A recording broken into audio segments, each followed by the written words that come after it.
الحمد لله وكفى وسلام على عباده الذين اصطفى لا سيما على سيد الرسل وخاتم الأنبياء وعلى آله وصحبه ومن بهديه مهتدى. أما بعد،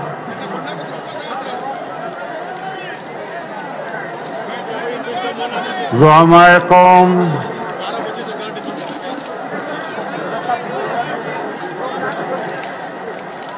بزرگان ملت، میرے دوستوں اور بھائیوں،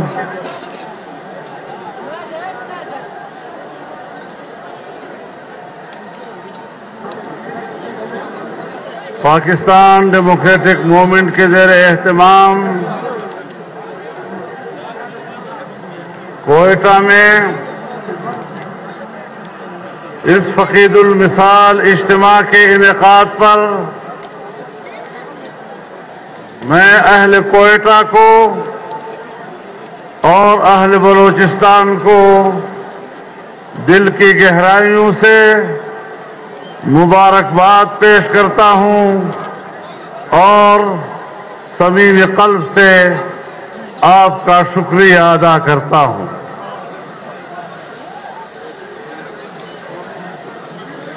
اپنی گفتگو کے آغاز سے پہلے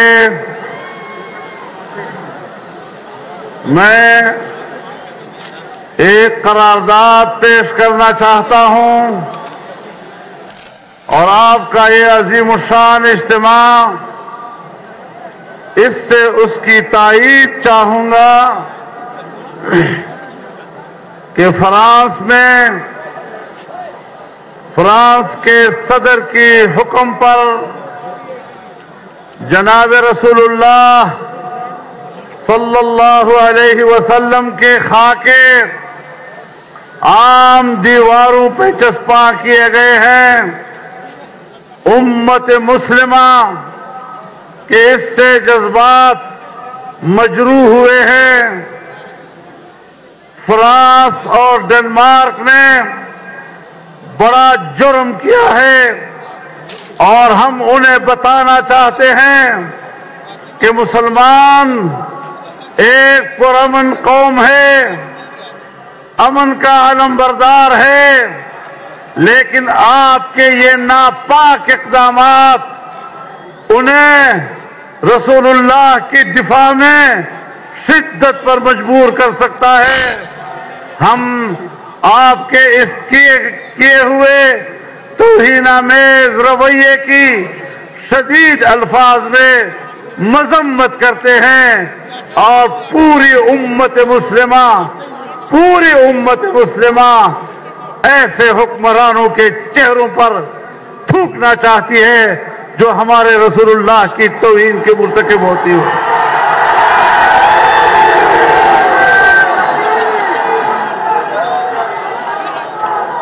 میرے خیال میں ہم سب کے ایک ہی جذبات ہیں اور ہم سب اس بات پر متفق ہیں کہ ایسے ناپاک اقدامات فوری طور پر روک دیے جائیں، جبکہ یورپ ہی کے ایک عدالت نے اسے اظہار رائے کہنے سے، اظہار رائے کی آزادی کہنے سے انکار کیا ہے اور اسے مسلمانوں کے جذبات کو مجروح کرنے کا سبب ہی نہیں کہا بلکہ اس کو جرم قرار دیا ہے۔ پھر اس قسم کے حرکات جب حکمرانوں کی سطح پر ہوں گے تو یاد رکھو پھر رد عمل بھی آئے گا۔ میرے محترم دوستو، گوجرانوالا اور کراچی کے اجتماعات کے بعد کوئٹہ کا یہ تیسرا بڑا اور فقید المثال جلسہ ہے۔ یہاں پر میں پہلی مرتبہ باضابطہ پی ڈی ایم کے پلیٹ فارم سے کراچی میں محترمہ مریم نواز صاحبہ اور جناب کیپٹن صفدر کے ساتھ ہونے والے واقعے کی شدید الفاظ میں مذمت کرتا ہوں اور اسے ایک اخلاقی دیوالیہ پن قرار دیتا ہوں۔ اگر ان کے ذمہ داروں میں کچھ بھی حمیت ہے، کچھ بھی غیرت ہے، تو انہیں چلو بھر پانی میں ڈوب مرنا چاہیے۔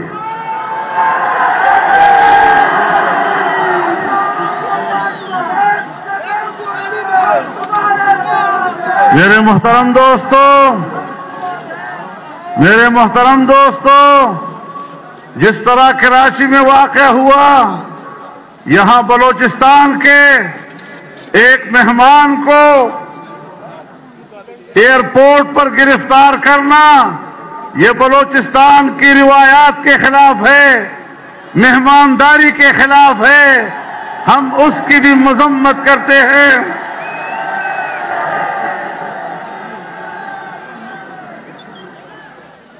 کہتے ہیں مزار قائد پر نعرے لگائے تھے، صفدر کے مزار قائد پر نعرے، یہ تو جرم ہے، اس پر تو کارروائی کی جاتی ہے۔ لیکن جب لاہور کے مسجد وزیر خان میں شوٹنگ ہوتی ہے اور بے حیا عورتیں اور اداکار مسجد میں آ کر اداکاری کرتے ہیں، فلم بندی کرتے ہیں، مسجد کی حرمت اس وقت میں سمجھ میں کیوں نہیں آتی؟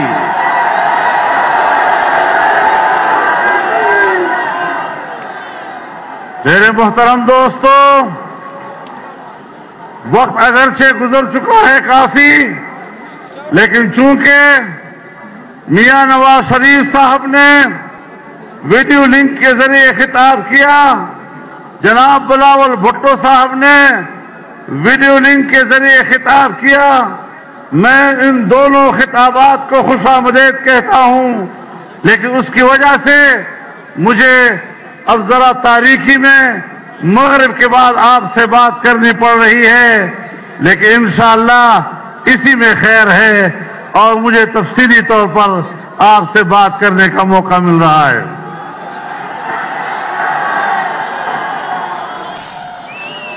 میرے محترم دوستو، 2 دن ہوئے جسٹس فائز عیسیٰ کے خلاف جو ریفرنس نام نہاد کابینہ میں، وفاقی کابینہ میں منظور کیا گیا، پھر ایک جعلی صدر مملکت کے پاس بھیجا گیا، پھر اس نے اس کو عدالت عظمیٰ میں پیش کیا، طویل عرصے تک اس کی سماعت ہوتی رہی، اور اب عدالت نے وہ ریفرنس خارج ہی نہیں کیا بلکہ اس کو بدنیتی پر مبنی قرار دیا گیا، اور 2 ججوں نے یہاں تک لکھ دیا کہ یہ اتنا بڑا جرم ہے کہ یا تو صدر مملکت کو مستعفی ہو جانا چاہیے اور یا پھر ان کا مواخذہ کر کے اس کو اس منصب سے علیحدہ کر دینا چاہیے۔ میں کہتا ہوں اگر کچھ بھی اخلاقی اقدار اس دنیا میں موجود ہے، آپ کا آئینی جواز تو پہلے ہی نہیں تھا، آپ کا قانونی جواز تو پہلے بھی نہیں تھا، لیکن عدالت کے فیصلے کے بعد آپ کے پاس حکومت کرنے کا اخلاقی جواز بھی نہیں رہا ہے۔ کس بنیاد پر تم کابینہ میں بیٹھے ہو؟ کس بنیاد پر وزیر اعظم کرسی پہ بیٹھا ہے؟ کس بنیاد پر صدر مملکت کے نام سے ایک شخص پریزیڈنسی میں بیٹھا ہوا ہے؟ آج عدالت عظمیٰ کا فیصلہ واضح طور پر اعلان کر رہا ہے کہ پاکستان کہ ہمارے پاکستان ڈیموکریٹک موومنٹ کا موقف درست ہے، یہ حکمران جعلی ہیں، جعلی تھے، اور ان جعلی حکمرانوں کے خلاف اب ہماری تحریک اور بھی زیادہ زور سے آگے بڑھے گی انشاءاللہ۔ گو عمران بنی گالا تک آواز جانی چاہیے، گو عمران، گو عمران، گو عمران۔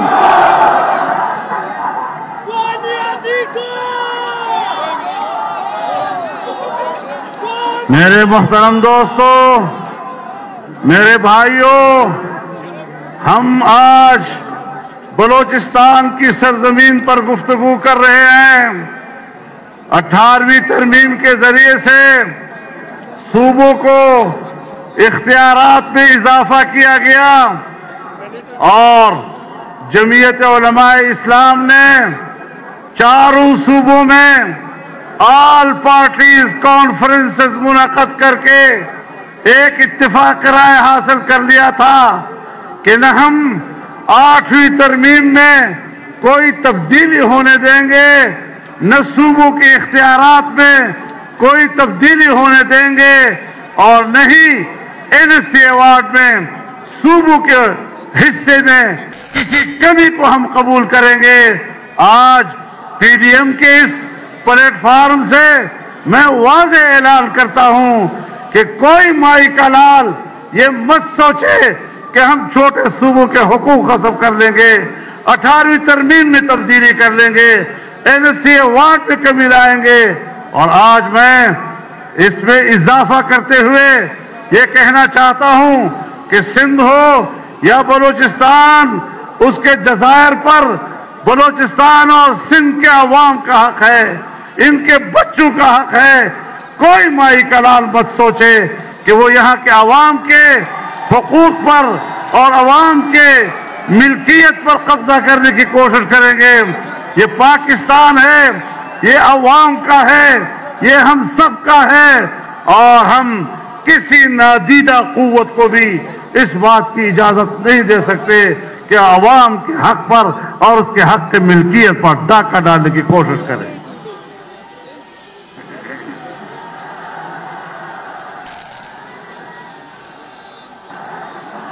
میرے محترم دوستو، ہمارے تمام اکابرین نے آپ سے باتیں کی، تفصیل سے باتیں کی، اور انہوں نے پاکستان کی تباہال معیشت کا تذکرہ کیا۔ میرے خیال میں یہ ایک ایسی صداقت ہے اور یہ ایک ایسی حقیقت ہے کہ جس کا انکار نہیں کیا جا سکتا۔ میرے محترم دوستو، جب پاکستان مسلم لیگ اور ہمارا اتحاد 5 سال مکمل کر کے آخری بجٹ دے رہا تھا تو ہم نے اپنے بجٹ میں آنے والے سال کے لیے سالانہ ترقی کا تخمینہ 5.5% رکھا تھا، لیکن انا اہلوں نے، انا لائقوں نے اگلے سال بجٹ پیش کر کے پاکستان کی سالانہ ترقی کے تخمینے کو 1.8 پہ لے آئے۔ کہاں 5.5% کا تخمینہ اور کہاں 1.8 پہ۔ اور ہم نے پچھلے سال جب آزادی مارچ کیا تھا، آپ کا بلوچستان جس انداز اس میں شریک ہوا تھا، آپ کا میرے اوپر قرض ہے کہ میں آپ کی خدمت پہ حاضر ہوں اور آپ کا تہہ دل سے شکریہ ادا کر رہا ہوں۔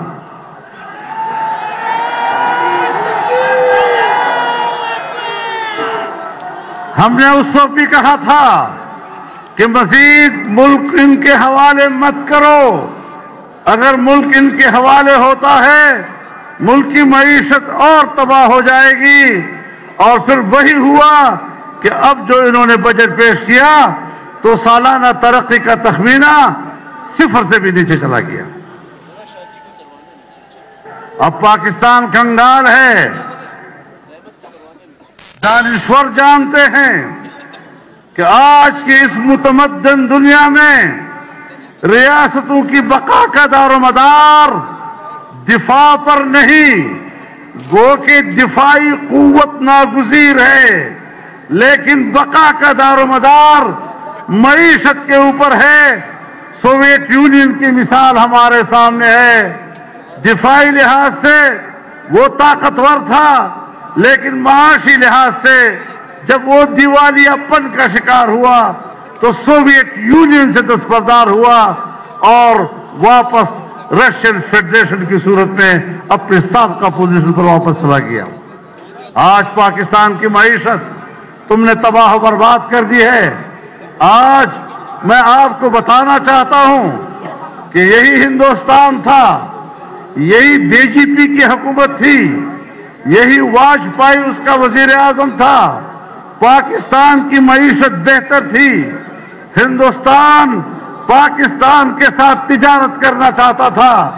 وہ بس میں سوار ہو کر واگا کے راستے لاہور آیا، مینار پاکستان پر کھڑے ہو کر پاکستان کی حقیقت کو تسلیم کیا، چاہتا تھا کہ میری پاکستان سے دوستی ہو، میں پاکستان سے کاروبار کروں۔ افغانستان آپ سے کاروبار کرنا چاہتا تھا، اس زمانے میں ایران آپ سے کاروبار کرنا چاہتا تھا، اس زمانے میں مشرق وسطیٰ آپ سے کاروبار کرنا چاہتا تھا، لیکن آج وہی ہندوستان ہے، وہاں پر اسی بی جے پی کی حکومت ہے، اور آج وہاں مودی کی حکومت ہے، لیکن مودی کا رویہ پاکستان کے ساتھ اتنا دشمنی کا ہے، اتنا معاندانہ ہے، جو صاف یہ بتا رہا ہے کہ پاکستان اب معاشی لحاظ سے کنگال ہو چکا ہے، اور ہماری کمزوری کا فائدہ اٹھاتے ہوئے ہندوستان اب پاکستان کا خاتمہ کرنا چاہتا ہے۔ لیکن میرے محترم دوستو، ایک طرف ہندوستان کا یہ رویہ، پچھلی حکومت میں ہم نے معاشی ترقی کے نئے راستے ڈھونڈے، ہم نے چائنا کے ساتھ رابطہ کیا، اور وہ چین جس کے 70 سال ہمارے ساتھ ایسی دوستی رہی کہ جس دوستی کو ہمالیہ سے اونچی، بحر الکاہل سے گہری اور شہد سے میٹھی دوستی کہا جاتا تھا، آج وہ معاشی دوستی میں تبدیل ہوئی۔ 70 ارب ڈالر اس نے پاکستان میں صرف کیے تاکہ یہاں سڑکیں بنے، یہاں صنعتی بستیاں قائم ہوں، صنعتی علاقے قائم ہوں، یہاں پاکستان میں بجلی کی پیداوار میں اضافہ ہو، ملک کی معیشت مستحکم ہو۔ لیکن جب ان لوگوں کے ہاتھ میں حکومت آئی، انہوں نے نیا فلسفہ دیا۔ فلسفہ کیا تھا؟ انہوں نے فلسفہ دیا کہ پاکستان اس طرح کے میگا پروجیکٹ کا متحمل نہیں، ہم سی پیک کے متحمل نہیں ہے، ہم صنعتی بستیوں کے اور صنعتیں قائم کرنے کی پالیسی نہیں بنا سکتے، ہم بجلی کی پیداوار کی بڑے بڑے منصوبے نہیں بنا سکتے، ہمارے لیے چھوٹے چھوٹے منصوبے چاہیے، کٹے کا منصوبہ، مرغی کا منصوبہ، انڈے کا منصوبہ۔ لخ لعنت ہو تمہارے اس تصور پر کہ تم سمجھتے ہو کہ ہم ایک کامیاب معیشت دے رہے ہیں۔ نعرہ تکبیر! گو عمران! گو عمران! گو سلیکٹر! گو سلیکٹر! موبائل کی لائٹیں جلانی چاہیے، آخر تک جلائیں۔ میرے محترم دوستو، ہم نے آج چائنا جیسے دوست کو ناراض کیا ہے، ہم نے آج سعودی عرب جیسے دوست کو ناراض کیا ہے، جس نے ہر مشکل وقت میں آپ کا ساتھ دیا۔ جب آپ کے خزانے میں کچھ نہیں تھا اور تم چیخ رہے تھے کہ ہمیں مدد چاہیے، تو اس نے 3 ارب ڈالر آپ کے بینک میں رکھے، لیکن تم نے ان کی بھی توہین کی۔ تم خارجہ پالیسی کہاں جانتے ہو؟ تم نے پاکستان کو تنہا کر دیا، اور آج افغانستان بھی آپ کی بات نہیں کر رہا۔ ایک زمانہ تھا جب اس بات پر بحث ہو رہی تھی کہ ایران سے ہندوستان تک پاکستان کے راستے گیس پائپ لائن جانی چاہیے، تم نے ان منصوبوں کو بھی خاک میں ملا دیا۔ جب ترکمانستان، افغانستان، پاکستان اور انڈیا کے درمیان گیس پائپ لائن کی بات ہو رہی تھی، آپ نے ان منصوبوں کو بھی خاک میں ملا دیا۔ آج نہ افغانستان کی دلچسپی ہے پاکستان میں، آج نہ ایران کی دلچسپی ہے، وہ آج انڈیا کے کیمپ میں بیٹھا ہوا ہے، اور چائنا بھی آپ سے دور ہو گیا۔ تو آپ کی خارجہ پالیسی ہے ہی نہیں، اور نہ تمہیں شعور ہے کہ خارجہ پالیسی کس چیز کو کہتے ہیں، پاکستان کا مفاد کس کو کہتے ہیں۔ ہماری خارجہ پالیسی کا محور ہمیشہ کشمیر رہا ہے۔ آج ہم بات کرتے ہیں کشمیر کی، تو میں بتانا چاہتا ہوں کہ جو کچھ کشمیر اور گلگت بلتستان کے ساتھ ہو رہا ہے، کیا عمران خان نے خود یہ فارمولہ نہیں دیا تھا کہ کشمیر کو 3 حصوں میں تقسیم کر دو؟ اور صرف یہ نہیں کہ انہوں نے کشمیر کو 3 حصوں میں تقسیم کرنے کا فارمولہ دیا تھا، انہوں نے دعا مانگی کہ اللہ کرے ہندوستان میں مودی جی کی حکومت آئے، اور پھر جب ہندوستان نے کشمیر کی خصوصی حیثیت کو ختم کیا تو انہوں نے گھر بیٹھے بیٹھے خاموشی سے اس کو تسلیم کر لیا۔ یہ کشمیر فروش ہیں، انہوں نے کشمیر کو بیچا ہے۔ کشمیریوں کے 70 سالہ مظلومیت ان کی نظر میں کوئی حیثیت نہیں رکھتی۔ گلگت بلتستان ہمارے بھائی ہے، ہم کشمیریوں کو اپنے جسم کا حصہ سمجھتے ہیں، لیکن اس طرح کا تصور دینا کہ ہم اسے پاکستان کا 5واں صوبہ بنا دیں گے، آپ بالکل بنائیں، لیکن جو موقف ہم نے 1949 میں سلامتی کونسل میں پیش کیا تھا اور اقوام متحدہ میں ہم نے جو کشمیر کے نقشے پیش کیے تھے، ان میں ہم نے آل جموں کشمیر کے نقشے میں گلگت بلتستان کو بھی پیش کیا ہے۔ اگر آج ایک حصے کے اوپر ہندوستان قبضہ کر لے، دوسرے کے اوپر ہم قبضہ کر لیں، آپ بتائیں کہ سلامتی کونسل کے قراردادوں اور اقوام متحدہ کے قراردادوں کے حوالے سے پاکستان کی ریاستی موقف کی کیا حیثیت رہ جائے گی؟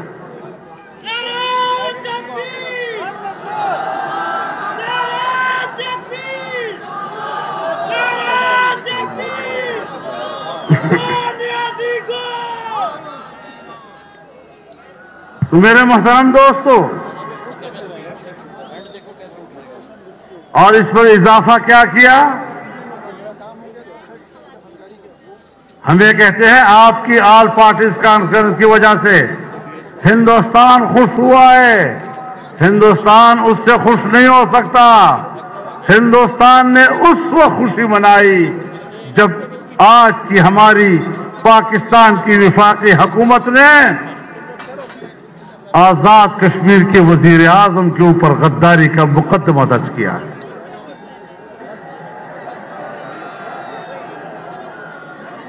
آزاد کشمیر کے وزیر اعظم پر غداری کا مقدمہ درج کرنا، یہ ہے وہ پیغام جو آپ سرحد پار کے کشمیریوں کو بھی دے رہے ہیں اور ہندوستان کو بھی دے رہے ہیں۔ ایک طرف کشمیری ہے جو اب آسمان کی طرف دیکھ رہا ہے کہ ہماری 70 سالہ ان قربانیوں کا کیا بنے گا۔ ہم نے ان کے خون پر سیاست کی، ہم ان کے خون پر اچھلے کودے، ہم نے ان کے خون کو بیچا، ہم نے وہاں کی خواتین کی عصمتوں پہ سیاست کی، ہم نے وہاں کے چھوٹے چھوٹے بچوں کے چہروں سے، ان کے بہتے ہوئے چہروں سے اچھلتے خون پر سیاست کی ہے۔ آپ مجھے بتائیں کہ اس قسم کی پالیسیوں کے بعد کشمیر کا بچہ ہمارے بارے میں کیا سوچے گا؟ میرے محترم دوستو، اس حوالے سے آپ دیکھ رہے ہیں کسی پیک کا کیا حشر ہو گیا، کس طرح ہمارا ایک عظیم الشان منصوبہ آج کٹائی میں پڑ گیا ہے۔ جو حشر پشاور میں BRT کا ہوا ہے،